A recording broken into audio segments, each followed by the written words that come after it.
A tentacle breached the surface with a tremendous display of aquamarine power. The resultant shower of water rained down in a torrent upon the deck, drenching the observing passenger.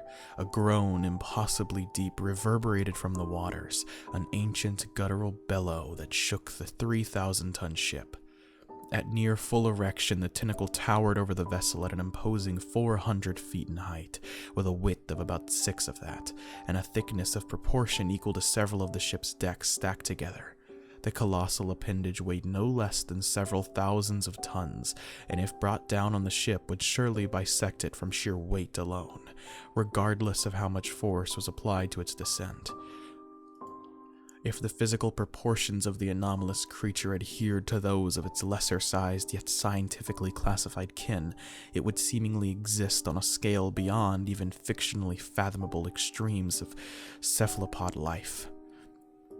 3 columns intersected by innumerable rows of relatively small suctioning protrusions extended from the meaty colossus. Though no sound could be heard, each bowl-shaped nodule clenched and unclenched in excitement, or possibly thirst, while the great appendage to which they were attached merely swayed with apparent disinterest at the vessel it dwarfed. Observing with a sense of near maddening fear from the railed topmost deck, an elderly man dwelling in the blurred twilight between 60 and 70 conjured a scene of Lovecraftian quality. The tentacle, obviously an extension of a greater body, would probably at least maintain a proportional reality consistent with its presented immensity.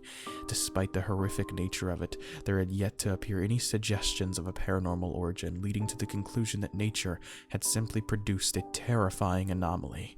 Going by this strain of logic, the man then speculated with a summation based on the observation that only half of the full appendage had cleared the water, that whatever creature existed below the surface, probing the waterless realm, held claim to a truly monstrous immensity. Its body would have to weigh countless tons, possibly of comparable weight to the surrounding water its presence displaced. For sustenance, it would have needed to feed on either a genocidal amount of exponentially smaller beings or a few like-sized ones. The nightmarish contemplations strained the wizened mind of the near sentinel, and he soon fell to a defeated heap on the deck. As if sensing its effortless victory over the will of its audience, the tentacle began writhing in morbid excitation. The nodule-ridden underbelly began undulating in a rhythm that suggested the regurgitation of some substance, but no mouth existed for a projectile to exit. Instead, to the horror of the helpless onlooker, the tentacle lowered towards the ship, gradually shadowing the entire surface, stopping just inches from the wooden paneling of the flooring, and mere centimeters from the man's face. The tentacle seemingly froze with an unexpected rigidity. Stunning by both fear and relief, the man remained under the claim of the once encroaching tendril. After what felt like an aeonic passage of seconds, the tentacle, in a truly disgusting dematerialization, lost what can only be described as structural integrity of a biological nature. Instantaneous cellular decomposition plagued the thing, degrading its entire form with a rapidity never before seen in an animal of land or sea.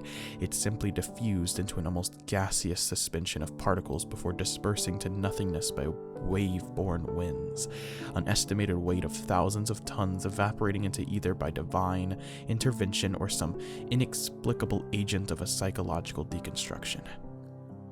"Oh, thank God Almighty," exulted the man, saved from the colossal horror once set on besieging his ship. Although still afflicted by the substantant tremblings of trauma, he had regained a comfortable sanity. He rose to his feet and approached the railing, curious not only of the fate of the creature, but also if any salvageable parts floated to the surface for collection and presentation. At that moment, the concepts of optimism, happiness, and a man-dominated world were immediately ejected from his mind. Through the partial transparency of the water, he witnessed an enormous fang detach from a dissolving form. After a few more seconds of diminishment, the waters were completely clear and brought a bleakly grave elucidation. Below the creature that planned to destroy the man's ship existed a much larger thing, a grand horror that did not even care to abide by a general anatomical framework. A mass of absurdly large limbs, features, and inexpressible tangents of body that seemed to only serve a lethal purpose hovered below. At its center, which spanned a diameter around the vessel of comparable ratio to the earth, set in the center of the sun, sat an eye, embedded in a cavity of abyssal darkness. The pupil, a red sun of dismal focus, gleamed with a fiery luminescence that would shame the greatest conflagrations of hell. A staggering heat radiated from the depths of the water, yet did not cause it to boil. A hatred transcending the once stark barrier of ocean and air. Whether he came to the conclusion of his own cognition or by the indoctrination of that impossible entity, it is not certain. He conjectured that this aqua god was the true procreator of all earth and life. If the academic's claim of life arising from the primordial organisms of the sea held any merit, this creature could reasonably have been the progenitor of those azoic life forms.